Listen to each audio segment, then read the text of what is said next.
Perkenalkan, nama saya Veronica Malik, mahasiswi Fakultas Kesehatan Masyarakat Universitas Nusa Cendana. Saat ini saya akan menjelaskan mengenai penyakit pes dan penyakit leptospirosis, di mana penyakit ini merupakan jenis-jenis dari penyakit tropis. Pada bagian pertama yang akan saya jelaskan di sini yaitu penyakit pes. Penyakit pes atau sampar merupakan penyakit yang disebabkan oleh bakteri Yersinia pestis. Pada abad ke-14 diperkirakan sebagai bidang keladi pandemi Black Death di Eropa. Pada tahun 1910, wabah pes merebak di Malang lalu ke seluruh Jawa. Diperkirakan disebabkan tikus dan kutu pembawa bakteri pes yang ikut terangkut dalam beras impor dari Burma. Pada bulan April tahun 1911, pemerintah Hindia Belanda menetapkan status epidemi pes di Jawa. Pada tahun 1915, pemerintah Hindia Belanda membentuk Badan Penanggulangan untuk memberantas pes di daerah-daerah yang terserang wabah. Penyakit pes atau penyakit sampar termasuk kondisi yang serius karena dapat menyebabkan gejala yang parah, sehingga jika tidak ditangani maka akan menyebabkan kematian. Penyakit pes adalah kondisi yang dapat dibagi menjadi 3 jenis, yaitu bubonik, pneumonik, dan septisemik. Pembagian jenis ini berdasarkan pada cara penularan dan bagian tubuh yang terserang. Yang pertama yaitu bubonik plague. Jenis penyakit pes yang paling umum yaitu bubonik plague, di mana kondisi ini biasanya terjadi ketika seseorang tergigit oleh kutu atau tikus yang terinfeksi bakteri Yersinia pestis. Bubonik plague menyerang sistem limfatik, yaitu salah satu bagian sistem kekebalan tubuh. Hal ini menyebabkan terjadinya peradangan pada kelenjar getah bening. Yang kedua, pneumonik plague. Apabila bakteri pes berhasil menyebar atau pertama kali masuk ke dalam paru, kondisi tersebut dinamakan dengan penyakit pneumonik plague. Penularan bakteri biasanya terjadi ketika seseorang menghirup partikel udara yang telah terkontaminasi bakteri. Pneumonik plague adalah salah satu jenis pes yang dapat ditularkan antar manusia. Kondisi ini biasanya juga bisa saja terjadi setelah sebelumnya mengalami pes jenis bubonik atau pneumonik.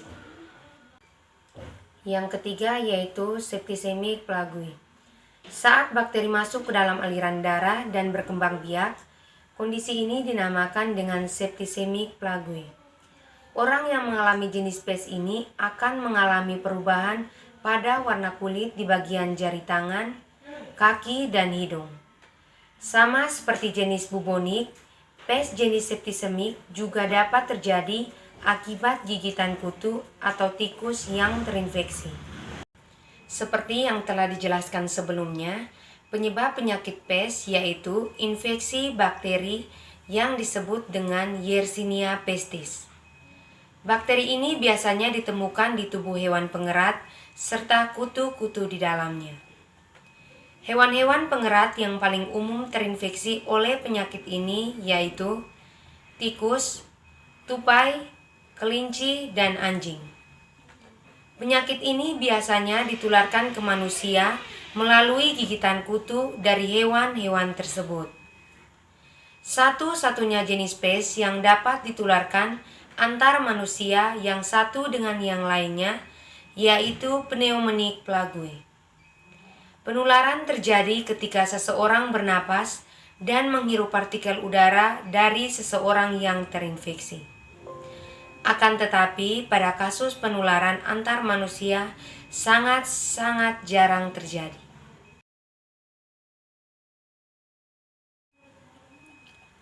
Tanda-tanda dan gejala yang ditunjukkan pada masing-masing pasien penyakit pes umumnya bervariasi tergantung pada tingkat keparahan dan jenisnya. Berikut adalah penjelasan mengenai gejala penyakit pes berdasarkan jenisnya. Yang pertama, bubonik plague. Pada kasus bubonik, gejala-gejala akan muncul 2-5 hari setelah terinfeksi bakteri. Gejala-gejala yang mungkin muncul yaitu demam dan menggigil, merasa tidak enak badan, sakit kepala, nyeri otot, kejang, pembengkakan kelenjar getah bening yang biasanya ditemukan di pangkal paha. Rasa nyeri dapat muncul sebelum terjadinya pembengkakan. Yang kedua yaitu pneumonik plagui. Gejala pada pes jenis pneumonik akan tampak 1-4 hari setelah terpapar bakteri. Penderita akan menunjukkan tanda-tanda dan gejala yakni batuk parah, kesulitan bernapas dan sakit pada dada saat bernapas dalam-dalam, demam, dahak yang berbusa dan berdarah. Yang ketiga yaitu septisemik plagui. Jenis pes ini adalah yang paling berbahaya, bahkan kondisi ini dapat menyebabkan kematian sebelum gejala-gejala muncul. Gejala yang sering muncul yaitu sakit perut, perdarahan akibat masalah pembekuan darah, diare, demam, mual, dan muntah. Jika pasien tidak ditangani dengan antibiotik yang tepat, bakteri dapat menyebar ke bagian tubuh yang lain.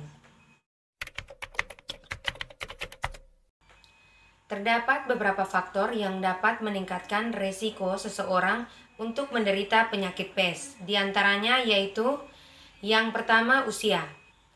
Meskipun infeksi bakteri Yersinia pestis dapat terjadi pada hampir setiap orang, penyakit ini lebih banyak ditemukan pada pasien berusia 20 tahun ke bawah. Yang kedua, tempat tinggal. Kasus penyakit pes paling banyak ditemukan di negara-negara berkembang yang berada di kawasan Asia dan Afrika. Hal ini didukung dengan fakta bahwa negara-negara tersebut belum memiliki sistem sanitasi yang baik. Selain itu, populasi penduduk di negara-negara berkembang cenderung terlalu banyak sehingga sulit untuk menjaga kebersihan lingkungan. Populasi hewan pengerat seperti tikus pun dapat meningkat. Yang ketiga, pekerjaan. Dokter hewan, asistennya, serta penjaga kebun binatang memiliki resiko yang cukup tinggi untuk terinfeksi penyakit ini. Hal ini disebabkan karena mereka sering berinteraksi secara langsung dengan hewan. Selain itu, orang-orang yang sering bekerja di luar ruangan juga memiliki risiko yang cukup tinggi untuk terkena infeksi bakteri, terutama jika bekerja di lingkungan yang kotor.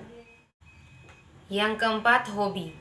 Jika Anda memiliki hobi berkegiatan di tempat terbuka seperti camping, panjat tebing, atau hiking, kemungkinan Anda untuk terinfeksi melalui gigitan kutu jauh lebih besar.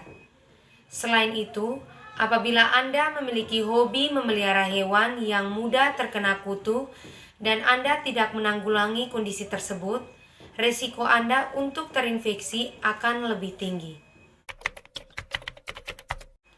Berikut beberapa komplikasi dari penyakit pes.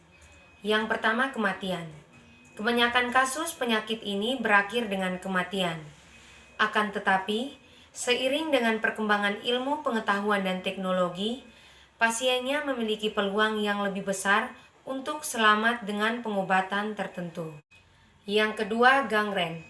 Penggumpalan darah pada bagian dalam pembuluh darah jari kaki dan tangan Anda dapat mengganggu aliran darah dan menyebabkan jaringan-jaringan mati. Kondisi ini disebut dengan gangren. Pada kondisi ini, mungkin mengharuskan tim medis mengambil tindakan tertentu seperti amputasi. Untuk menentukan apakah Anda benar terkena penyakit pes atau tidak, dokter akan menanyakan riwayat kesehatan dan perjalanan Anda. Selain itu, dokter mungkin juga akan menanyakan kontak terakhir Anda dengan hewan. Dalam mendiagnosis, dokter akan melakukan serangkaian tes untuk mengetahui apakah ada bakteri di dalam tubuh Anda. Berikut adalah beberapa tes yang biasanya dilakukan untuk mendiagnosis penyakit pes. Pemeriksaan yang biasanya dilakukan pertama kali yaitu tes darah. dokter akan mengambil sedikit sampel darah Anda untuk diuji di laboratorium.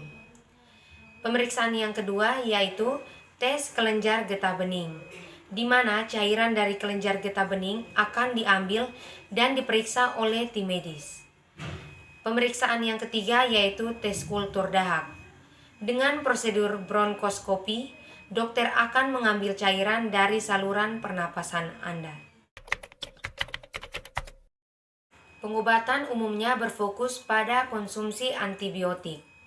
Selain itu, dalam perawatan pasien penyakit Plague, pasien sebisa mungkin harus diletakkan di ruangan yang terpisah dari orang lain, mengingat penularannya yang cukup mudah terjadi. Orang yang melakukan kontak dekat dengan pasien pneumonik Plague dapat turut diperiksa dan ditempatkan di ruang isolasi. Terapi antibiotik sebagai langkah pencegahan juga mungkin diberikan oleh dokter atau tenaga kesehatan.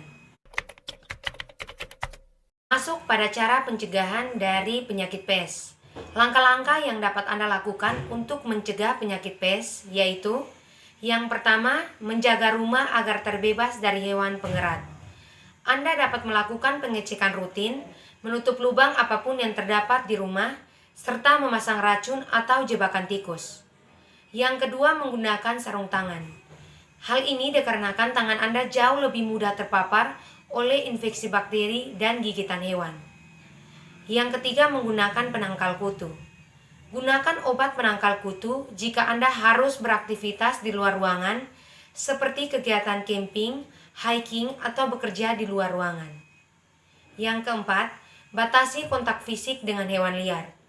Sebisa mungkin hindari kontak fisik dengan hewan liar, terutama hewan-hewan pengerat. Yang kelima, menjaga kebersihan hewan peliharaan Anda. Bersihkan kutu dari hewan peliharaan dengan menggunakan produk anti kutu. Jika hewan peliharaan Anda sakit, segera kunjungi dokter hewan. Demikian penjelasan saya mengenai penyakit pes. Berikutnya masuk pada penyakit leptospirosis. Penyakit leptospirosis merupakan penyakit yang disebabkan oleh bakteri Leptospira, terutama di negara tropis dengan kelembapan yang tinggi. Leptospira berbentuk spiral yang menyerang hewan dan manusia dan dapat hidup di air tawar selama kurang lebih 1 bulan. Masuk pada penularan. Sumber penularan penyakit leptospirosis yaitu hewan, di mana hewan yang tergolong dalam sumber penularan yaitu tikus, babi, kambing, domba, kuda, anjing, kucing, dan landak. Penularan langsung dari manusia jarang terjadi selain air banjir, lumpur, sampah, sayuran mentah, dan buah. Sangat mungkin terkontaminasi urin hewan yang mengandung leptospira. Lantas, bagaimana cara penularan dari penyakit leptospira? Leptospirosis? Yang pertama, melalui kontak dengan air, tanah atau tanaman yang telah dikotori oleh air seni hewan yang menderita leptospirosis. Yang kedua, terkontaminasi urin hewan dari gudang sebelum dipajang dan dijual di toko dalam kemasan makanan dan minuman. Gejala klinis yang sering dirasakan oleh penderita leptospirosis yaitu demam menggigil, sakit kepala, malaise, muntah, konjungtivitas, rasa nyeri otot betis. Gejala-gejala di atas akan tampak antara 4-9 hari. Pengobatan yang dapat dilakukan untuk penyakit leptospirosis yaitu dengan melakukan pengobatan dini, di mana sangat membantu karena bakteri Leptospira mudah mati dengan antibiotik yang banyak dijumpai di pasar seperti penisilin dan turunannya yakni streptomycin, tetrasilin, dan eritromisin. Bila terjadi komplikasi, angka kematian dapat mencapai 20%, segera berobat ke dokter terdekat. Cara pencegahan penyakit leptospirosis dapat dilakukan dengan membiasakan diri dengan perilaku hidup bersih dan sehat atau PHBS, menyimpan makanan dan minuman dengan baik agar terhindar dari tikus, rajin mencuci tangan dengan sabun sebelum makan, menjaga kebersihan lingkungan, dan membersihkan tempat-tempat air dan kolam renang. Demikian penjelasan saya mengenai penyakit PES dan juga leptospirosis. Semoga bermanfaat. Tetap jaga kesehatan, karena di dalam tubuh yang sehat terdapat jiwa yang kuat. Sekian dan terima kasih.